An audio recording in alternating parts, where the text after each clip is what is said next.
दोस्तों नमस्कार। बोधि सुविचार चैनल में आप सभी लोगों का स्वागत है। दोस्तों आज हम चर्चा करेंगे कि यज्ञ जो होता है या हवन होता है, यज्ञ कई तरह के होते हैं, लेकिन आज हम अश्वमेध यज्ञ की चर्चा करेंगे। दोस्तों इस चैनल का उद्देश्य किसी की आस्था को ठेस पहुंचाना नहीं है, बल्कि एक वैज्ञानिक सोच है, उसको आगे बढ़ाना है। ये आज का जो अश्वमेध यज्ञ के विषय में चर्चा करेंगे, ये हमने दरअसल सच्ची रामायण स्वामी पेरियार की है। उन्होंने तमिल अनुवाद इसका लिखा था।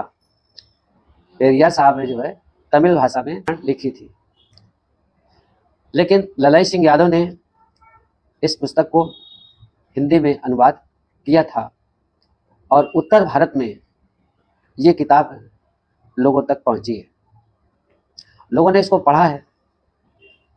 तो इसी पर हम चर्चा करेंगे। यहाँ पर अश्वमेध के विषय में हम बताएंगे कि यज्ञ ज़्यादातर राजाओं के द्वारा जो है ये करवाए जाते थे। अश्वमेध यज्ञ जो है ये राजाओं के द्वारा करवाए जाते थे और पंडा पुरोहित उसमें अपना यज्ञ करते थे। लेकिन आज ये बहुत कम मात्रा में होते हैं, क्योंकि जब से भारतीय संविधान लागू हुआ तो इस तरह के ये जो अश्वमेध यज्ञ हुआ करते थे, तो अब चूंकि राजा ही नहीं रहे तो अश्वमेध यज्ञ अब नहीं होते हैं। लेकिन यहाँ पर हमें चर्चा करना इसलिए आवश्यक है कि कुछ इसमें अंधविश्वास और पाखंड जैसी चीजें दिखाई देती हैं, जिसकी वजह से जो है हम इसकी चर्चा करेंगे।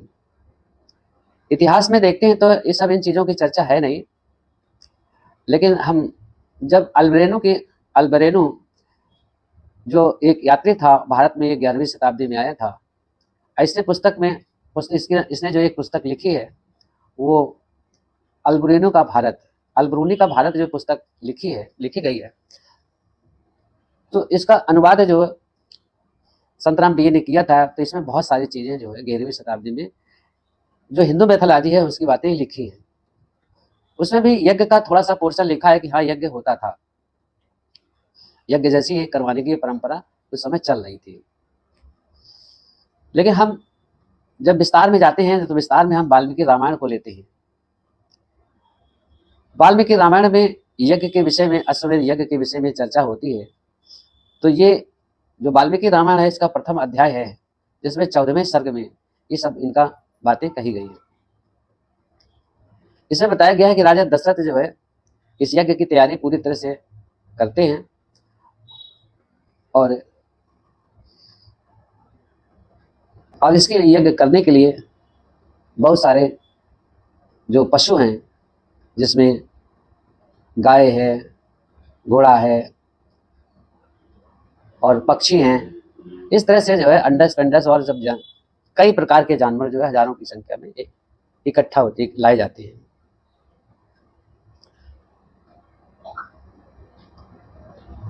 ये रेफरेंस मैंने वाल्मीकि रामायण और सच्ची रामायण दोनों से लिया है। कुछ बातें ऐसी हैं जो मनुस्मृति से भी लिया है, क्योंकि मनुस्मृति ही यज्ञ करने के लिए विविध विधि विधान, यानी यज्ञ में किन किन सामग्रियों की आवश्यकता होती है उसमें वर्णन किया गया है। तो चूंकि यज्ञ का उल्लेख जो है वाल्मीकि रामायण में मिलता है, तो राजा दशरथ रामायण के अनुसार जो उनकी उम्र है वो 60,000 वर्ष की उस समय थी जब यज्ञ की तैयारी हो रही थी। अब राजा दशरथ की प्रॉब्लम सबसे बड़ी ये थी कि उनके कोई संतान नहीं थी, तो संतानोत्पत्ति के लिए यज्ञ करने का निश्चय उन्होंने किया था। इस यज्ञ को पूर्ण करने में कहते हैं भेड़, घोड़े, चिड़िया, जाओर आदि जानवर, पशु, तरह तरह के और भी जो भारी संख्या में इकट्ठा किए गए थे। इन सभी जानवरों को जब यज्ञ होता है तो उसमें वो आग में जो है बलि दे दी जाती है। ये सोच कैसी थी, ये हमें सोचना पड़ता है कि किस तरह की एक यज्ञ किया जाता था कि पुत्र प्राप्ति के लिए हजारों पशुओं की बलि दे दी जाती थी। क्या देवताओं को ऐसे कार्यों पर प्रसन्नता होती थी? जब बलि दी जाती थी तभी क्या देवता प्रसन्न होते थे? क्या राजा दशरथ को ऐसा करने के लिए ईश्वर ने कहा था कि आप जो है पुत्र प्राप्ति हेतु जो है हजारों जानवरों की आप बलि देंगे? देवताओं का राजा एक इंद्र है। कहा जाता है कि ये बहुत ही दुराचारी था और ये गौतम ऋषि की स्त्री के साथ निर्लज्जतापूर्ण ये कार्य किया था। इस सब चीजों से ये पता चलता है कि आर्य अपने को कहने वाले जो हैं उनकी सभ्यता जो है किस तरह की थी, क्या बलात्कारी थी। इसका पता चलता है कि ये कितने निर्लज्ज लोग थे। यज्ञ के बारे में आप क्या सोचते हैं? हमारी मूल संस्कृति जो सम्यक सभ्यता थी उसमें तो ऐसी चीजें नहीं थी, बलि जैसी कोई प्रथा नहीं थी और ऐसे कुटिल और निर्मम कार्यों की कोई वहां पर जगह नहीं थी। इससे स्पष्ट होता है कि आर्यों की सभ्यता जो है अतार्किक और अव्यवहारिक थी। यहाँ पर रामायण के बाल कांड के 14वें सर्ग में बताया गया है कि राजा दशरथ यज्ञ के लिए जो अश्वमेध जब यज्ञ हो रहा है तो उसमें जो घोड़ा लाया गया था, उस घोड़े को उसकी जो बड़ी रानी कौशल्या थी वो तलवार से एक ही बार में उस घोड़े के गर्दन काट देती है। और उस रामायण में ये भी लिखा है कि वो रात भर वो उस घोड़े का जो धड़ है उसके साथ वो सोती है। यदि इन आर्यों के ईश्वर का चरित्र इस तरह का है तो उनके जो मनुष्य हैं उनका चरित्र कैसा होगा, ये जानना बहुत ही मुश्किल है। कितना भयमुक्त वातावरण होगा। इस घृणित कार्य को कर्म का वर्णन जनता राज्य से प्रकाशित पुस्तक एक है, वो ज्ञान सूर्यम है। इस पुस्तक का नाम क्या है? ज्ञान सूर्यम। ये जनता राज्य से प्रकाशित पुस्तक है। इसमें लिखा है कि यज्ञ संपादन कराने के लिए उस दिन सुबह ही संपादन शुल्क के रूप में राजा दशरथ अपनी बड़ी रानी कौशल्या को तथा साथ में सुमात्रा के कई तीनों रानियों को, 3 ब्राह्मणों को अलग अलग समर्पित कर दिया था। उन तीनों ब्राह्मणों ने इन तीनों रानियों के साथ अपनी अपनी वासना और इच्छाओं की पूर्ति करने के बाद उन्हें उनके राजा को वापस कर दिया था। पुरोहितों के द्वारा किए गए इस कृत्य पर राजा को कोई इतराज नहीं हुई थी। इसके बाद ये तीनों महिलाएं गर्भवती हो जाती हैं। ममंथ नाथ दत्तार अपनी अंग्रेजी पुस्तक में लिखते हैं, जिनका हिंदी अनुवाद है, ये तीनों महिलाएं पुरोहित के पास गिरवी रख दी गई थी।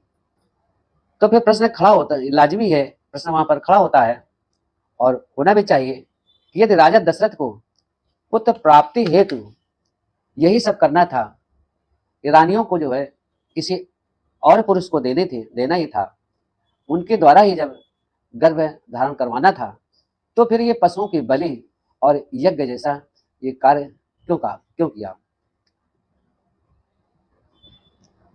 और ये भी सुनिश्चित हो जाता है कि दशरथ संतान उत्पन्न करने योग्य नहीं थे। अतः स्पष्ट हो जाता है कि राम और भाइयों के बायोलॉजिकल पिता जो है दशरथ नहीं है। वैसे भी धार्मिक ग्रंथों और पुराणों स्मृतियों में लिखा है कि अगर किसी ब्राह्मण स्त्री को बच्चा नहीं हो रहा है तो वो अन्य पुरुषों से बच्चा पैदा करवा सकती है। आर्यों की एक और कहानी महाभारत है, जिसमें कई विधवाएं पुत्र प्राप्ति हेतु परिवार के गुरु व्यास से बच्चा प्राप्त किए थे। सीता स्वयं अपनी मां से किसी अन्य पुरुष की संतान थी। अतः यज्ञ करवाने का मकसद पूर्णतः स्पष्ट है कि यज्ञ जो है होते थे राजाओं के मौज मस्ती करने के लिए और मांसाहार और शराब पीने तथा स्त्रियों के साथ सहवास करने के लिए किए जाते थे। उसका कारण जो बताया जाता है वो एक्चुअल नहीं होता था, लेकिन पब्लिक डोमेन में इसे बढ़ा चढ़ा करके और इसकी बहुत महिमा मंडित किया जाता है कि हमारे यहाँ यज्ञ होता है, हवन होता है। हवन करने से क्या फायदा होता है? हवन करते हैं जो पौष्टिक चीजें हैं, घी है, तेल है और जौ है, इस सब चीज़ों को क्या है आग में डालते हैं, उसको नष्ट करते हैं। उससे क्या मिलता है? उससे कार्बन डाइऑक्साइड, मोनोऑक्साइड और भी सारी गैसें जो मिलती हैं वो मनुष्य की हानि के लिए ही हैं। पर्यावरण को नुकसान होता है तो इससे फ़ायदा तो कुछ नहीं होता है, नुकसान ही होता है। जो ऐसे पदार्थ हैं इनका जिनका वो भोजन करने योग्य हैं, उससे ताकत मिलती है, वो चीज़ें जो है बिना किसी कारण के वो हवन में जला दी जाती है। तो ये सब बर्बादी का शिकार है, इससे मिलता कुछ भी नहीं है।